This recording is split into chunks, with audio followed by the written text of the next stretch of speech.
如果上帝真係存在，咁點解世界仲有咁多苦難呢？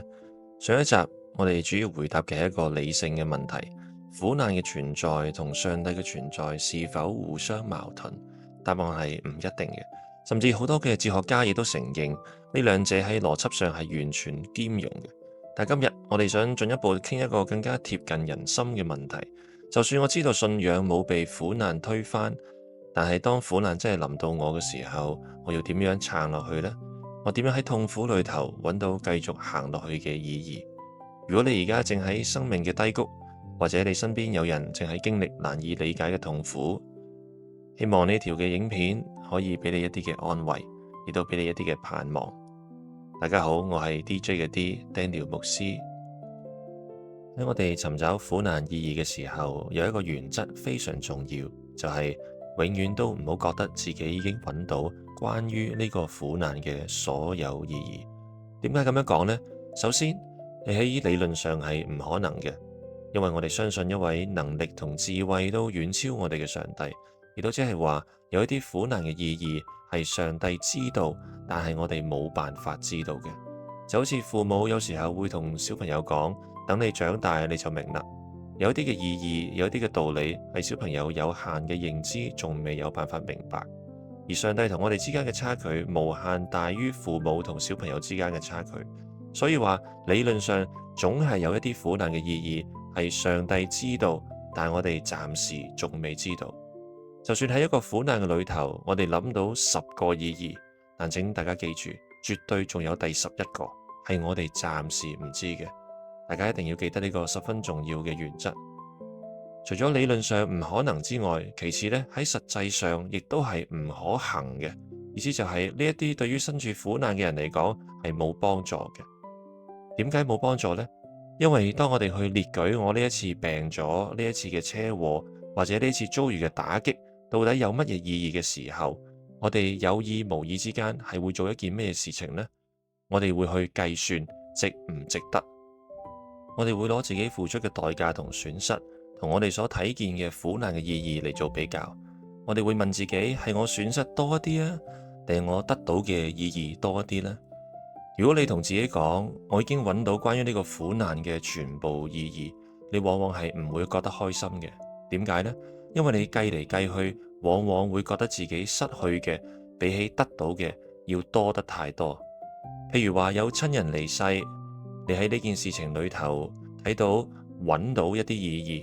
但係往往如果俾你選擇，你寧願唔要得到呢啲意義，都要換翻你親人嘅生命。你覺得呢個苦難帶嚟嘅意義價值並冇比你親人嘅生命更加重要。所以話永遠唔好覺得你自己已經揾到關於呢個苦難嘅所有意義。呢個唔單止喺理論上唔可能，喺實際上亦都係唔可行嘅。尋找苦難嘅意義就好似你去買盲盒玩具一樣，當你打開所有嘅盲盒之後，你就會得到一個結論：我呢一筆錢使得值唔值得？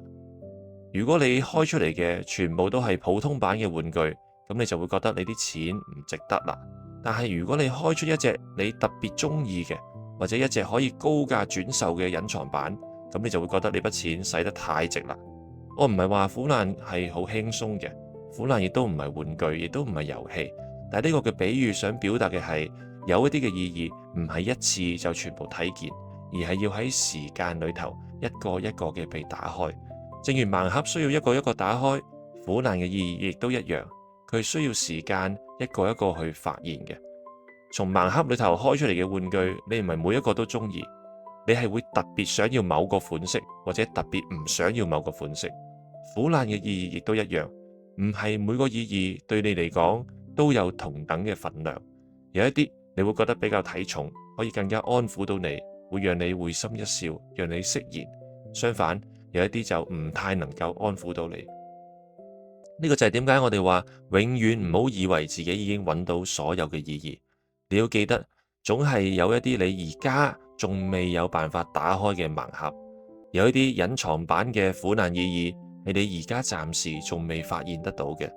或者等你有生之年你可以打得開，又或者一直要等到新天新地你先可以知曉。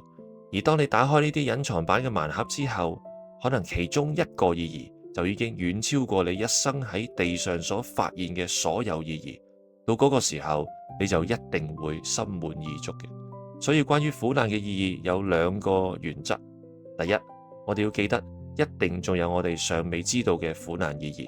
第二，我哋手頭上有幾多嘅盲盒，就即管全部打開，唔需要等。既然我哋要盡可能打開我哋手頭上嘅盲盒，咁樣苦難嘅意義到底有啲乜嘢種類呢？我哋大約可以將佢分為三個方向。第一係向外，意思就係呢啲個苦難通過你嘅經歷對其他人產生咗正面嘅影響。呢一個嘅影響唔單單關於當下，亦都係隨住時間嘅推進逐步發展出嚟嘅深遠影響。第二個苦難意義嘅種類係向內，係關乎你自身嘅品格，你喺苦難中結出嘅屬靈嘅果子。第三呢係向上，呢個係關乎你同上帝之間嘅關係。我哋今日主要嚟睇向外嘅意義，下次呢再講向上同向內嘅意義。而聖經中一個好極具代表性嘅人物約瑟就係向外嘅最佳代表。約瑟喺17歲嘅時候被親生嘅哥哥背叛，被賣俾人口販子，流落異國埃及成為奴隸。接下嚟嘅13年，佢喺埃及經歷咗奴隸同監獄嘅歲月，直到30歲先企喺法老嘅面前。而佢真正同父親團聚呢，已經係22年之後嘅事啦。如果你係約瑟，喺整個苦難嘅過程中，你都會問一個嘅問題：上帝究竟喺邊呢？喺約瑟受苦嘅時候，上帝好似完全缺席咗，沉默咗，上帝好似毫無作為。但係如果我哋將約瑟嘅一生倒過嚟睇，我哋就會發現佢可以成為埃及宰相，唔係因為一件大事，而係因為好多件睇起身微不足道嘅小事，一件接住一件，啱啱好發生。我哋將佢睇成三層，第一層係約瑟點樣離開屋企嘅，第二層係約瑟點樣進入埃及嘅，第三層係約瑟點樣喺埃及嘅監獄行入去法老嘅宮廷。每一層裏頭都有好多睇起身偶然嘅細節，但係當呢啲嘅細節全部連埋一齊，你就會發現呢啲唔係巧合，而係上帝喺沉默中掌權。首先，父親雅各必須有一日心血來潮，突然決定將約瑟派出去睇下其他喺度放羊嘅仔，確認佢哋嘅安全，啲羊係咪安全。而且雅各亦都必須認為雅各嘅哥哥係喺示劍呢個地方放羊，所以佢先至會派約瑟去示劍揾哥哥。如果雅各當時知道佢哋其實去咗更加遠嘅多灘放羊，佢好可能就唔會派約瑟出去，因為多灘嘅距離更加遠，人煙更加稀少，對佢最偏愛嘅約瑟嚟講實在太危險啦。當約瑟千辛萬苦嚟到示劍嘅時候，當然睇唔見哥哥啦。偏偏喺呢個時候，佢遇到一位陌生人，而且呢位陌生人又啱啱好知道約瑟哥哥嘅去向。呢個陌生人之所以會知道，係因為佢啱啱好聽見約瑟嘅哥哥之前嘅對話，話佢哋要前往多灘放羊。如果約瑟冇遇到呢位陌生人，又或者呢位陌生人冇喺無意間聽到約瑟嘅哥哥之前嘅對話，咁約瑟就好可能沿路折返返屋企，永遠都唔會去埃及。故事仲未完，正係因為約瑟去咗多灘揾哥哥，嗰啲哥哥先至可以處理咗約瑟，又脫離懲罰。啱啱講咗多灘呢個地方人煙稀少，野獸經常出沒，所以哥哥事後對父親話約瑟係俾野獸撕裂，嗰個嘅謊言就更加可信。如果喺示劍，呢啲哥哥係未必有膽量出手嘅。接下嚟佢哋要啱啱好遇到一隊唔係日日出現嘅拐子佬商隊，然後又啱啱好願意力保約瑟嘅大哥流便喺拐子佬商隊路過嘅時候有事離開咗現場。咁就等猶大同其他哥哥可以趁機將生米煮成熟飯，將約瑟賣為奴隸。進入埃及之後，仲有一連串嘅巧合，最終將約瑟帶入法老嘅宮廷。首先，約瑟被賣之後，必須去到一個人嘅屋企做奴隸。嗰個人呢，又必須有個太太，而呢個太太又必須中意咗約瑟嘅美色，而且鍥而不捨多次勾引同教唆約瑟，並且係因為求而不得而由愛轉恨，栽贓陷害約瑟。如果約瑟冇遭到呢位主人嘅太太嘅陷害，佢就唔會落入監獄。如果法老冇啱啱好嬲咗佢嘅酒政，咁佢嘅酒政可能亦都永遠唔會入到嚟呢個嘅監獄。喺裏頭同約瑟相遇。喺監獄裏頭，約瑟為酒政解咗個夢，但係酒政出獄之後呢，就唔記得咗佢，以至於約瑟喺監獄裏頭又留咗2年。然而如果唔係酒政嘅忘恩負義，咁約瑟就只不過係被提早釋放出嚟，做一個重獲自由嘅普通奴隸。佢絕對唔會喺2年後喺埃及最需要佢嘅時候成為嗰個關鍵嘅拯救者。如果當初酒政還咗約瑟嘅人情，咁之後就唔會輪到埃及最高統治者法老都欠約瑟一個天大嘅人情。大家睇下呢度當中有幾多嘅巧合，除非每一件微小嘅事情都精準嘅發生，否則約瑟係永遠唔可能去埃及，亦都唔會成為拯救天下嘅宰相。我哋叫呢啲做巧合，或者有時候我哋內心深處都知道呢啲唔係巧合咁簡單，我哋就稱之為緣分。但呢啲既唔係巧合，又唔係緣分，而係上帝叫萬事互相效力。上帝喺呢個過程中沉默，但唔係冇工作。原來上帝喺度試煉約瑟，將約瑟送到最高嘅舞台之前，先俾佢喺一啲細一啲嘅平台去歷練。約瑟首先係做一個官員嘅管家，喺約瑟管理好呢個家庭大細嘅事務，學完咗要學嘅一切，就將咗佢送喺更加大嘅平台，一個監獄裏頭去管理整個嘅監獄。而當約瑟管理好監獄嘅一切大小事務，上帝就將佢送到去管理整個埃及。咁苦難最終帶嚟嘅結果係咩呢？我哋嚟睇下呢度向外嘅意義。第一，雅各嘅全家得到咗生命嘅保障。如果約瑟冇先經歷苦難嚟到埃及，並且成為宰相，雅各嘅一家極可能喺嗰場長達7年嘅大饑荒裏頭活活餓死。約瑟嘅苦難為咗整個家族預備咗救命嘅糧食，亦都預備咗埃及歌珊地呢個避難所同埋放牧嘅好地方去收容佢哋，以至於佢哋呢個嘅家族可以喺埃及得着供應同埋保護，繁衍成為一個嘅民族。第二，家族關係得到咗修復同埋轉化。對於哥哥嚟講，愛約瑟嘅苦難成為咗上帝陶造哥哥嘅試煉，俾佢哋生出真實嘅悔改同犧牲嘅愛。後嚟猶大甚至願意代替弟弟成為人質。約瑟嘅苦難使到整個原本充滿嫉妒同謊言嘅破碎家庭，最終得以喺真誠裏頭達成和解，重拾兄弟情誼。約瑟嘅苦難亦都被上帝用嚟重新建立做爸爸嘅雅各，解決咗雅各一直以嚟偏愛約瑟嘅問題。其實如果約瑟17歲嘅時候冇發生過一次嘅背叛，以呢個家庭扭曲嘅氛圍嚟講，約瑟都好可能喺18歲，又或者後嚟嘅某一日遭遇背叛。到時候可能就唔係賣俾拐子佬咁簡單，而係俾哥哥設計殺害。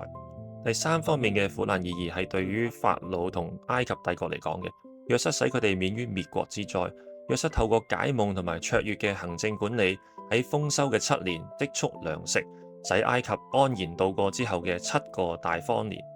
第四，呢份祝福甚至蔓延到周邊國家。當時饑荒係遍及全地，周邊國家嘅人都就嚟餓死啦，淨係可以去埃及去買糧食。因此約瑟喺苦難當中成就嘅預備，就成為當時整個周邊地區嘅祝福。呢個就係約瑟嘅苦難所帶嚟極其龐大嘅向外嘅意義，對周圍所有人產生嘅正向影響。但係呢啲都係我哋事後回過頭嚟先睇得到嘅意義。喺一切塵埃落定之前，約瑟嘅生活係好唔容易嘅。我哋可以想象一下，約瑟喺被拐子佬商隊送去埃及嘅途中，佢一定會向上帝呼求，等上帝解救佢，等佢可以翻屋企。但係上帝冇出手救佢。當約瑟被主人嘅妻子，就係波提乏嘅妻子陷害，而因此被送到監獄嘅時候，約瑟亦都肯定會向上帝呼求，等上帝為佢伸冤，等佢唔使坐監。但係上帝都係冇出手救佢。等約瑟為酒政解夢，並且宣告再過3日，酒政就會離開監獄，官復原職。約瑟亦都肯定以為呢個就係佢離開監獄嘅好機會。佢甚至會以為呢個就係上帝出嚟救佢嘅時候。唔係嘅話，點解呢個酒政做一個咁嘅怪夢？而點解約瑟有能力解夢呢？但係當酒政離開監獄之後，卻係忘恩負義，約瑟只可以繼續蒙冤。喺呢10幾20年嚟，約瑟肯定無數次向上帝祈禱，但係如果上帝喺約瑟成為宰相之前就提前答應上帝嘅禱告，等佢提前從苦難中脫離出嚟，咁呢一個龐大深遠嘅意義，可能就會以唔同嘅方式去成就。約瑟嘅故事深刻嘅話俾我哋知，上帝唔會經常按照我哋所求嘅事情去成就。相反，如果我哋可以知道上帝所知道嘅一切，如果我哋知道上帝嘅安排，我哋就會向上帝求佢安排嘅劇情，而唔係我哋自己嘅編劇。講得極端一啲，如果約瑟喺17歲就知道上帝接下嚟10幾20年嘅安排，約瑟甚至會主動開口叫佢嘅哥哥快啲賣咗我啦。約瑟會主動開口叫波提乏嘅妻子快啲陷害我啦。約瑟會主動開口提醒酒政官復原職之後記得要忘恩負義，唔好救我出去啊。熒幕前嘅你，或者係經歷緊一啲難以忍受嘅苦難，喺苦難當中，或者你向上帝迫切嘅呼求，但係得唔到你想要嘅回應。但係請一定要記得約瑟嘅經歷，要信靠嗰一位掌握全盤計劃嘅上帝。喺一切柳暗花明塵埃落定之前，我哋要做嘅就係信靠，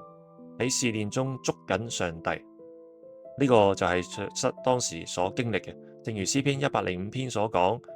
喺佢哋之前，他差遣一個人先去，約瑟被賣為奴隸，人用腳鐐傷佢嘅雙腳，用鐵鏈鎖住佢嘅頸項。耶和華的話語試煉他，直到他的預言實現。對於約瑟嚟講，喺佢臨死之前，佢可以打得開嘅盲盒，就係前面提到嘅嗰一啲。我哋見到約瑟內心嘅逐個打開呢啲嘅盲盒之後，佢就完全嘅釋然。佢可以對曾經傷害佢嘅哥哥咁講：你哋唔好驚，我豈可以代替神呢？從前你們嘅意思係要害我，但神的意思原是好的，要保存許多人的性命，成就今日的光景。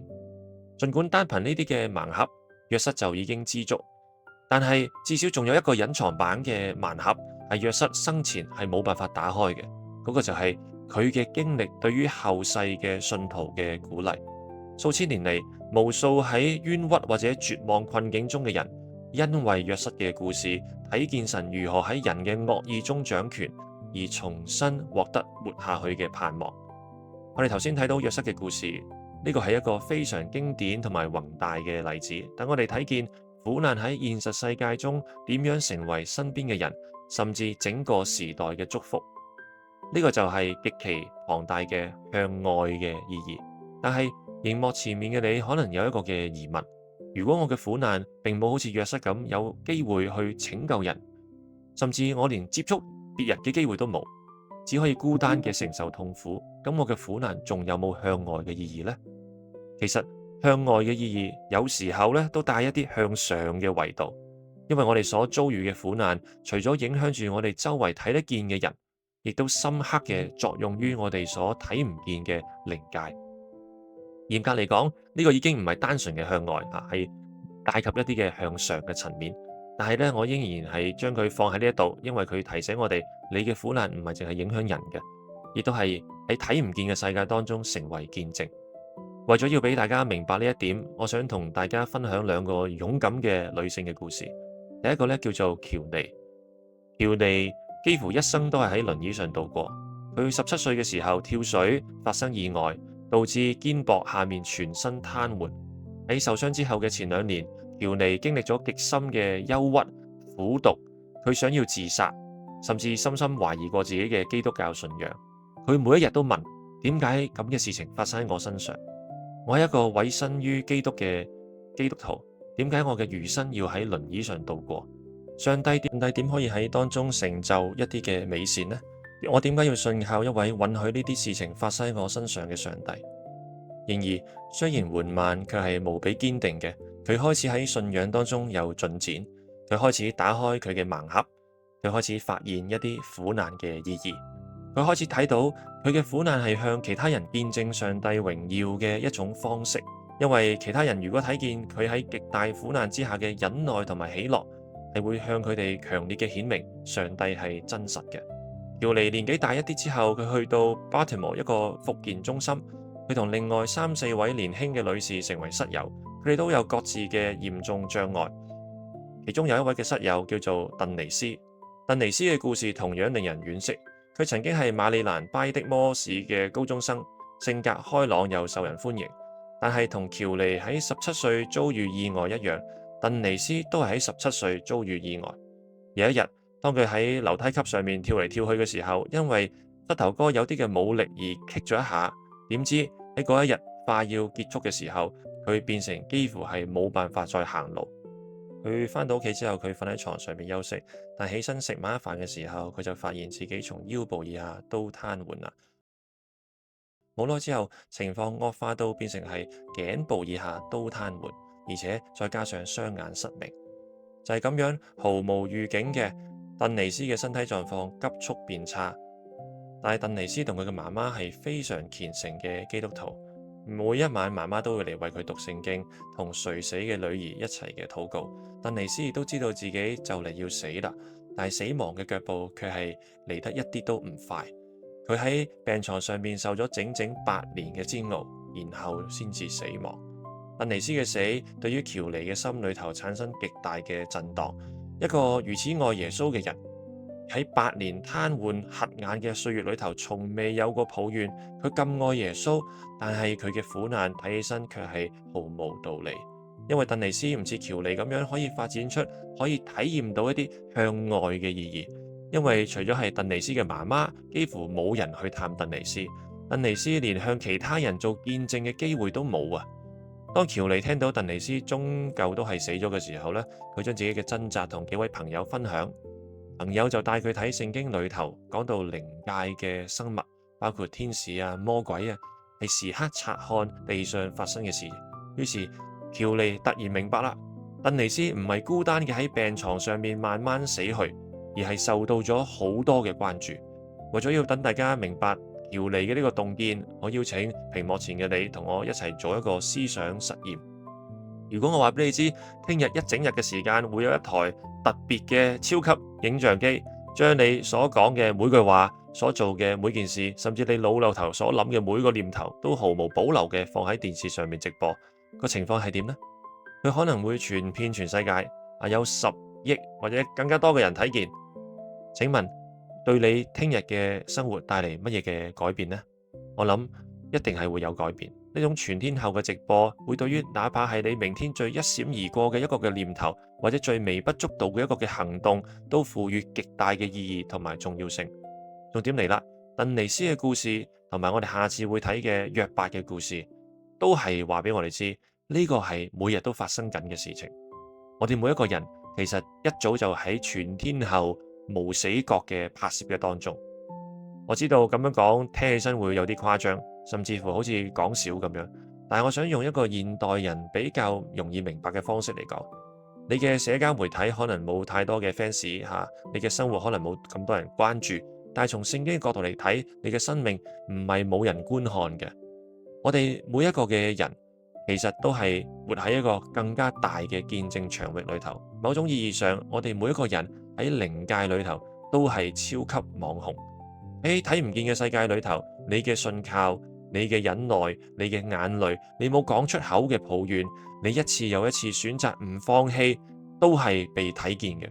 換句話嚟講，你以為你自己淨係孤單嘅喺度撐住，但其實你係喺度向睇得見同睇唔見嘅世界見證上帝是否真正值得信靠。每一日，當你早上起身，甚至都未刷牙洗面，就已經有好多嘅天使同魔鬼都準備好收睇你今日嘅直播。當年撒旦發動示巴人、加勒底人去攻擊約伯一家，而今日你可能一刷完牙，你老公就開始激嬲你，你老婆就開始無端端抱怨你，你啲細路亦都開始無理取鬧，你叫佢哋做嘅嘢佢哋唔做，叫佢哋唔好做嘅嘢佢哋就係咁做。